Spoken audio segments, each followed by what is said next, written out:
പോമോനെ ദിനേശ എന്ന ഡയലോഗ് തെലങ്കാനയുടെ മുഖ്യമന്ത്രിയായിട്ടുള്ള രേവന്ത് റെഡ്ഡി വന്നിട്ട് പോമോനെ വിജയ എന്ന് പറഞ്ഞു.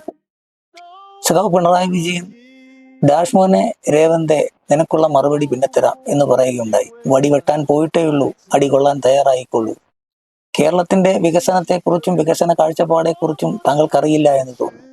കാരണം എന്തെന്ന് ചോദിച്ചു കഴിഞ്ഞാൽ 25 മാസമായിട്ട് തെലങ്കാനയിൽ സാധാരണപ്പെട്ട ജനങ്ങൾക്ക് പെൻഷൻ കൊടുത്തിട്ട് 2 വർഷവും 1 മാസവും ആകാൻ പോകുന്നു. അത്തരം ഒരു നേതാവിനെ കൊണ്ടുവന്ന് UDF കേരളത്തിന്റെ വികസനത്തെക്കുറിച്ച്, അതായത് വരാൻ പോകുന്ന UDFന്റെ പ്രകടന പത്രികയിലെ വികസനങ്ങളെ കുറിച്ച് സംസാരിക്കാനായിട്ട് കൊണ്ടുവന്നയാളാണ് രേവന്ത് റെഡ്ഡി.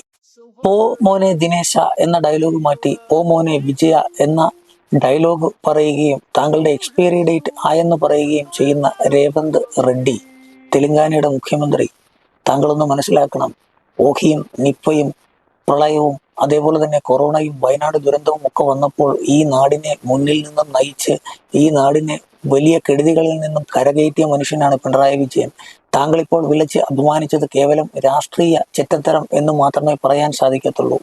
കാരണം കേരളത്തെ അപമാനിക്കുന്നതിന് തുല്യമാണ് കോൺഗ്രസ് അതിന് കൂട്ടുനിൽക്കുന്നു എന്നുള്ളതാണ് ഏറ്റവും വലിയൊരു കാര്യവും. കോൺഗ്രസിന്റെ നേതാക്കൾ ഇന്നൊന്ന് ചിരിക്കുന്നുണ്ടല്ലോ, പക്ഷേ UDFന്റെയോ അല്ലെങ്കിൽ BJPയുടെയോ ഒക്കെ ഏതെങ്കിലും ഒരു നേതാവിനെ ഇത്തരം ഒരു അധിക്ഷേപം ഒരു തരത്തിലും ഇടതുപക്ഷം അധിക്ഷേപിച്ചിട്ടില്ല എന്നുള്ളത് ഞങ്ങളുടെ രാഷ്ട്രീയ മര്യാദയാണ് എന്നുകൂടി നിങ്ങൾ ഓർക്കണം. നിങ്ങളുടെ AICC അംഗത്തെയോ അതല്ലെന്നുണ്ടെങ്കിൽ നിങ്ങളുടെ AICC പ്രസിഡന്റിനെയോ ഇത്തരത്തിലുള്ള വാക്കുകൾ പറഞ്ഞാൽ നിങ്ങൾക്ക് ഉൾക്കൊള്ളാൻ സാധിക്കുമോ? ഒരു രാഷ്ട്രീയ പാർട്ടിയും പാലിക്കേണ്ട കുറെ മര്യാദകളുണ്ട്. ആ മര്യാദയിൽ വേണം. കാരണം മുഖ്യമന്ത്രിയെ അപമാനിക്കുന്നതിന് തുല്യം എന്ന് പറഞ്ഞാൽ കേരളത്തിനെ അപമാനിക്കുന്നതിന് തുല്യമാണ്. അത് കണ്ട് രസിക്കുന്ന കുറെ വിഡ്ഢികളായിട്ടുള്ള കോൺഗ്രസിന്റെ നേതാക്കന്മാരും. കേരളത്തിലെ മുഖ്യമന്ത്രിയെ ആക്ഷേപിച്ച് നിങ്ങൾ സന്തോഷം കണ്ടെത്തുന്നുണ്ടെങ്കിൽ വോട്ടിലൂടെ ജനങ്ങൾ അതിന് മറുപടി നൽകും എന്നുള്ളതിന് യാതൊരു സംശയവുമില്ല. കാരണം കേരളം കണ്ടതിൽ വെച്ച് ഏറ്റവും നല്ലൊരു മുഖ്യമന്ത്രിയും അതേപോലെ തന്നെ ഒരു ഭരണപരിഷ്കർത്താവും ഒരു സംഘാടകനും ഒരു രാഷ്ട്രീയ നേതാവുമായിട്ടുള്ള പിണറായി വിജയനെ അധിക്ഷേപിച്ചു. ഇപ്പോ റിപ്പോർട്ടർ ചാനലിലേക്ക് സ്മൃതി പരുത്തിക്കാടൊക്കെ പിണറായി വിജയൻ ഡാഷ് മോനെ എന്ന് വിളിച്ചത് മോശമായി പോയി എന്ന് പറയുമ്പോൾ ഇങ്ങോട്ടുള്ള മാന്യമായിട്ടുള്ള പ്രതികരണം അല്ലെങ്കിൽ തിരിച്ച് തീർച്ചയായിട്ടും അങ്ങോട്ട് നല്ല രീതിയിലുള്ള ഇതേപോലെ കനത്തിലുള്ള മറുപടികൾ നൽകുക തന്നെ വേണം.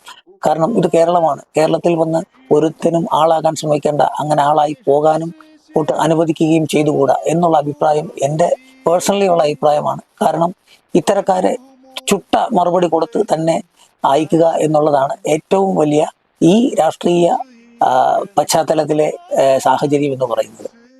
ഈ കൊറോണയൊക്കെ വന്ന സമയത്ത് രേവന്ത് റെഡ്ഡി, നിങ്ങളൊന്നും ഒരു കാര്യം മനസ്സിലാക്കണം. നിങ്ങളുടെ പൂർവികന്മാരോ നിങ്ങളോ ചിന്തിക്കാത്ത രീതിയിലുള്ള കാര്യങ്ങൾ പറഞ്ഞ മുഖ്യമന്ത്രിയാണ്. എല്ലാ ദിവസവും മാധ്യമങ്ങൾക്ക് മുൻപിൽ വന്ന് കേരളത്തിലെ ജനങ്ങളോട് സംസാരിച്ച ഒരേ ഒരു മുഖ്യമന്ത്രിയേ ഉള്ളൂ, ഇന്ത്യയിലെ ഒരേ ഒരു മുഖ്യമന്ത്രിയേ ഉള്ളൂ.